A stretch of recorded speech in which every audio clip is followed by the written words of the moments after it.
अस्सलाम वालेकुम, मैं हूं डॉक्टर सबा ज़ताश बुखारी। एक दफ़ा फिर आपके साथ। उम्मीद है मेरी सारी यूट्यूब फैमिली बिल्कुल खैर खैरियत से होगी और अल्लाह आपको अपने घरों में शाद आबाद रखे।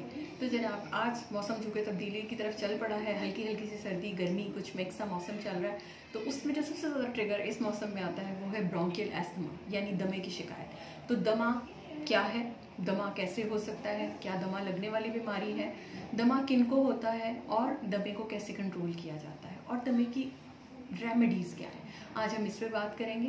तो चैनल को लाइक शेयर एंड सब्सक्राइब कर दीजिएगा और जनाब अपने जो है फ्रेंड्स एंड फैमिली में आगे शेयर भी कर दीजिएगा।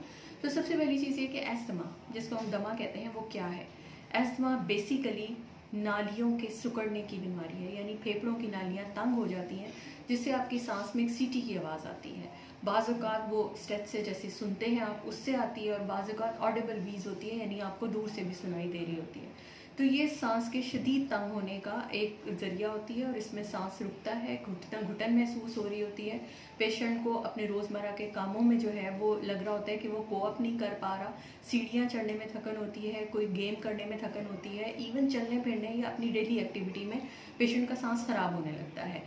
तो ये सारी अलामात के साथ दिल की धड़कन तेज़ हो सकती है, स्वेटिंग शुरू हो सकती है, हाथ पाँव में नमनेस आ सकती है। ये सारी चीज़ें हैं जो दमे के साथ आपको फेस करनी पड़ती हैं अगर आप एक्यूट अटैक में खुदा न खास्ता जाते हैं। उसके साथ अगर शदीद अटैक की कैफियत हो तो उस सूरत में हाथों पैरों का नीला पड़ना, उसके साथ सांस का मज़ीद ख़राब होना, थकन का शिकार होना और सांस लेने में बिल्कुल दुश्वारी के साथ गनूदगी या बेहोशी, ये तारी होना, अगर इस तरह का कोई भी सिम्टम है तो फौरी तौर पर मरीज़ को लेकर आपने हस्पताल जाना है। दूसरी एक मिसकंसेप्शन जो है वो ये कि एस्थमा डायग्नोज कैसे करते हैं। एस्थमा का डायग्नोस्टिक जो है वो स्पायरोमीट्री है, जिसमें एक दवाई देके आपको पहले सादी टेस्ट किया जाता है और फिर दवाई देके आपने एक सॉफ्टवेयर के अगेंस्ट फूंक मारनी होती है, जिसमें आपको ये पता चलता है कि आपके फेफड़ों की कारकर्दगी क्या है।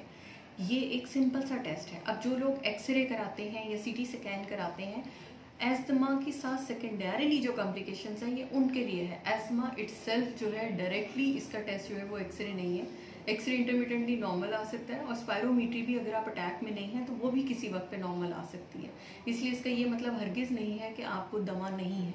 इसकी मुख्तलिफ वैराइटीज़ हैं, जिसमें माइल्ड इंटरमीडिएट एस्थमा यानी कभी कभार आपको कोई साल में 1-2 अटैक्स आते हैं, उसके बाद आप ठीक रहते हैं।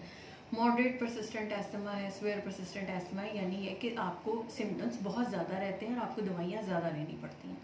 अब आते हैं हम कि एस्थमा ट्रिगर्स क्या हैं। ट्रिगर्स का मतलब ये है वो तमाम चीज़ें जिनसे आपका दमा ख़राब होगा। सबसे बड़ी चीज़ टेम्परेचर चेंजेस, एसी से निकलना, बाहर जाना, बाहर से एकदम अंदर आना, किचन से निकलना, एसी में आना, एसी से फिर किचन में चले जाना, उसके साथ कलर्ड फूड, पोलन्स, मुख्तलिफ़ किस्म की अद्वियात, उसके साथ हैवी कर्टन्स, रग्स, तमाम एनिमल डैंड्रफ, पौधे, पोलन्स, परिंदे, ये तमाम चीज़ें आपके एस्थमा के ट्रिगर्स में आ सकती हैं।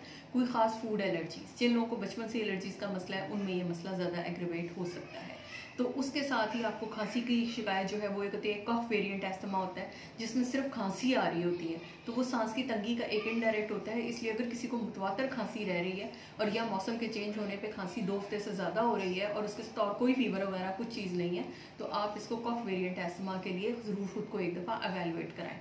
अब आते हैं ड्रग्स की तरफ कि ड्रग्स में क्या होता है। ड्रग्स में सबसे पहले जो है वो मोंटेल्यूकास्ट है, जो गोली है आपने एक लिया करनी है रोज़ाना शाम को अपने मॉलिज के मशवरे से। इन्हेलर्स हैं, इन्हेलर्स की मुख्तलिफ वैराइटीज़ हैं जो आप ले सकते हैं। इन्हेलर और नेबुलाइजेशन इक्वलेंट नहीं है, इस बात को क्लियर कर लें। इन्हेलर आपके एज़मा को कंट्रोल रखता है, जबकि जो आपकी नेबुलाइजेशन है वो आपको वक्ती तौर पे सिर्फ सिम्टोमेटिक रिलीफ देगी, लेकिन उस चीज़ को बरकरार नहीं रखेगी। तो इसलिए जो लोग इस बात पे एडमेंट होते हैं कि नहीं नेबुलाइजेशन ही दे दें, हमें इन्हेलर ना दें, तो इन्हेलर जो है आपका इलाज है, ठीक है। और इन्हेलर नहीं लगता, बेसिकली बीमारी है जिसके लिए इन्हेलर देना है।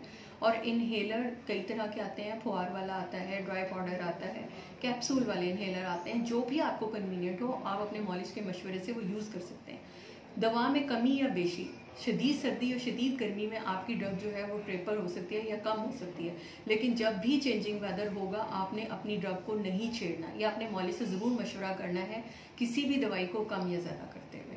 नेबुलाइजेशन आप अपने मॉलिज के मशवरे से जो आपको सूट करती हैं अपने पास हमेशा घर में रखें, और अपने अगर कभी खुदा न खास्ता अटैक की सूरत में है या आप नहीं इन्हेलर पास है तो फिर आप नेबुलाइजेशन को प्रेफर कीजिए।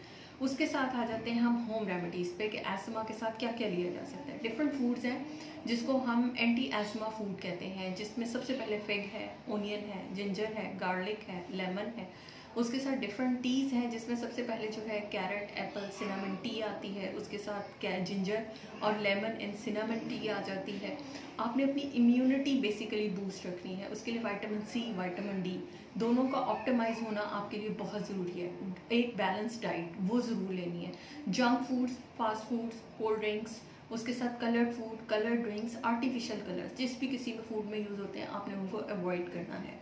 अगर आपको साथ में नाक के सिम्टम्स हैं, नाक बंद रह रही है, आंखों से पानी आ रहा है, तो आपने एंटीहिस्टामिन्स अपने डॉक्टर के मशवरे से लेनी है। तो ये डिफरेंट चीज़ें हैं जिनमें से अगर आप अपना ट्रिगर कंट्रोल कर लेते हैं तो आपका एस्मा वेल कंट्रोल रहता है और आप उन चीज़ों से बड़ी हद तक काबू पा लेते हैं कि आप अटैक में जाएंगे। तो ये थी एक छोटी सी हमारी टॉक एस्मा के ऊपर। आपके कोई सवाल है तो आप कमेंट करके मुझे वीडियो के नीचे जो है वो बता सकते हैं। तब तक के लिए अपना बहुत ख्याल रखिएगा। अगेन चैनल को लाइक, शेयर एंड सब्सक्राइब कर दीजिएगा। फिर मिलेंगे किसी नई वीडियो के साथ। तब तक के लिए अल्लाह हाफ़िज़।